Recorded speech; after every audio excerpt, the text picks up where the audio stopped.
C'est maintenant dans les coteaux du Forêt que nous allons, et plus précisément à Marcoux. C'est dans cette commune de la Loire qu'un superbe château Renaissance a été bâti au XVIe siècle sur une ancienne maison forte. Un château qui n'est plus qu'une ruine en 1960 lorsque quelques hommes et femmes du Forêt se mobilisent pour le sauver. C'est cette belle histoire que va nous raconter aujourd'hui la présidente de l'association du Centre culturel de Goutelat. Bonjour Marie-Claude Mioche, merci de nous avoir rejoints. Heureusement qu'on aime les gens de la Loire parce qu'on en avait pas mal aujourd'hui. Voilà. Alors c'est vrai que ce château c'est une belle histoire. Petite précision quand même sur l'origine du nom Goutelat.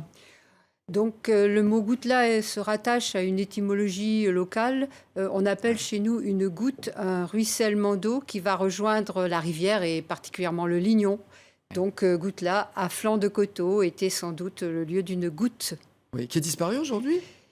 Probablement bien bouleversé. Vous savez, les constructions de routes modifient l'hydrographie. Effectivement. Alors, la maison forte sur laquelle le château a été bâti, on sait de quand elle date ou pas ? 1278. Ah, quand même. 1278, Guillemétus de Gottelat, voilà, fait bâtir cette maison forte qui est sans doute un des postes commandés pour le comte du Forêt. Oui. Pour le comte du Forêt qui est à Montbrison. Comme c'est souvent le cas, on bâtit des maisons fortes parce que voilà, on est dans des temps un petit peu perturbés. Puis quand les choses se calment, on les transforme en belles maisons, en belles demeures. Et ça s'est passé en 1558. Je ne suis pas sûr que les temps aient été si paisibles que ça. Mais... oui, mais Marguerite de Goutelat vend son bien donc à Jean Papon, grand juge de Forêt, lieutenant au bailliage de la province. Qui lui bâtit une belle demeure. C'est son lieu d'habitation. C'est son lieu de résidence secondaire qui va devenir lieu de résidence principale puisqu'il y décédera. Alors, c'est un très beau château, il va le rester pendant longtemps. À quelle époque est-ce qu'il a commencé à tomber en déshérence, comme on dit ? La décadence de la belle demeure se produit à la mort du dernier occupant, c'est-à-dire 1860. À partir de là, on a des actes qui attestent de vente du mobilier dès 1860, puis 1870. Donc, ce bien vendu aux frères Lanier, qui étaient, hélas, des Lyonnais. Je suis désolée, mais c'est comme ça. Mais il y a donc, tout à Lyon. Il y a des gens bien, il y avait des gens moins bien. Et ils ont vendu les meubles et puis ils ont laissé tomber le château en ruine. Hein, petit à petit, le château est devenu une exploitation agricole. C'était le lieu, c'était la destinée, si vous voulez, de beaucoup de châteaux dans le Forêt, et notamment de la bâtie d'Orphée. Les charrettes, les poules. Et, oui. En 1960, il reste quoi ? Les murs, quelques bouts de bois. Depuis le début du XXe siècle, la presse, les publications se lamentent sur le bel et triste Goutelat. Il y a eu une campagne dans l'Illustration en 1934 qui plaidait pour une restauration de ce lieu menacé donc de destruction. Et donc, ça a attendu 1960 pour que des enthousiastes, des fous, des passionnés, des hommes de foi aussi, parce que Goutelat est un acte de foi. Ah oui, il fallait y croire, parce que quand on voit l'état dans lequel était ce château, ils décident de se mobiliser, et puis ils sont suivis par la presse quand même. La télévision était là. Alors, pour ceux qui étaient nés, ils n'auront sans doute pas oublié une émission qui s'appelait 5 colonnes à la une. C'était le journalisme moderne, et justement 5 colonnes à la une est venu à Goutelat. On va en voir quelques images. 1965. Voilà. Ça faisait 4 ans.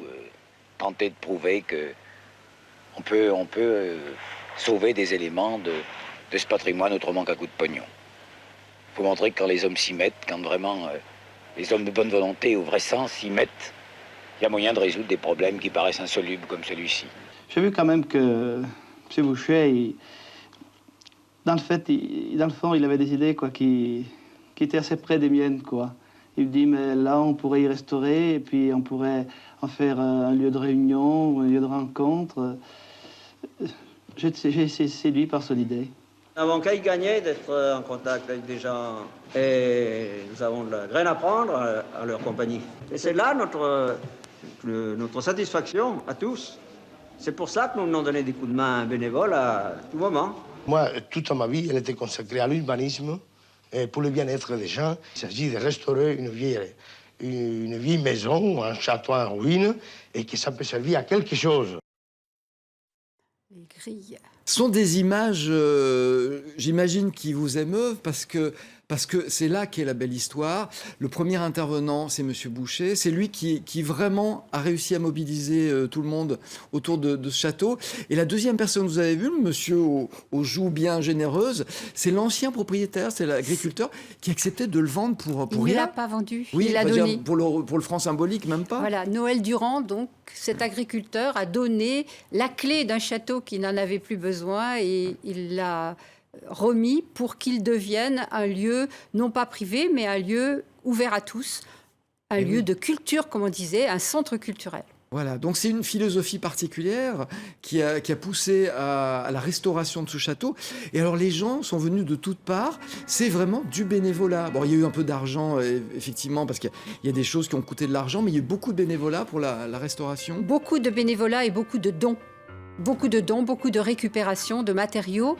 Je pense à l'énergie qu'il a fallu à ces restaurateurs bénévoles pour justement être à l'affût, à la quête de bâtiments qui se détruisaient ou qui étaient en rénovation pour récupérer tous ces biens, tous ces matériaux qui ont servi, qui ont été réutilisés de façon intelligente.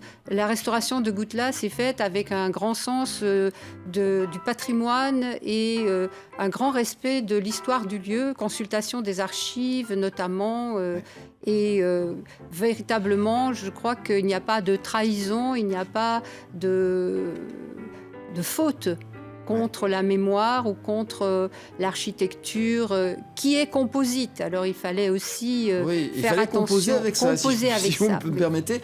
C'est une restauration qui a eu beaucoup d'écho. Et notamment en 1966, Duke Ellington est venu donner un concert à Goutelas. Ça paraît complètement fou. Qu'est-ce qui l'a attiré là ? Alors ça, c'est le miracle de la belle histoire. Mais j'ai vu tout à l'heure, vous avez vu l'entrée des grilles à Goutelas. Ces grilles ont été données par le ferronnier Sub qui a construit les grilles de Versailles. C'est pas rien, Goutelas. Donc ça, c'est des dons. Et la présence de Duke Ellington, c'est aussi un véritable cadeau. Voilà, qu'a fait ce grand artiste, non pas pour se produire, c'est pas ça qu'il voulait faire. Il était touché par le lieu, voilà. et justement et l'aventure humaine. Il a dédié une de ses œuvres d'ailleurs au château qui s'appelle Goutelas Suite. Oui.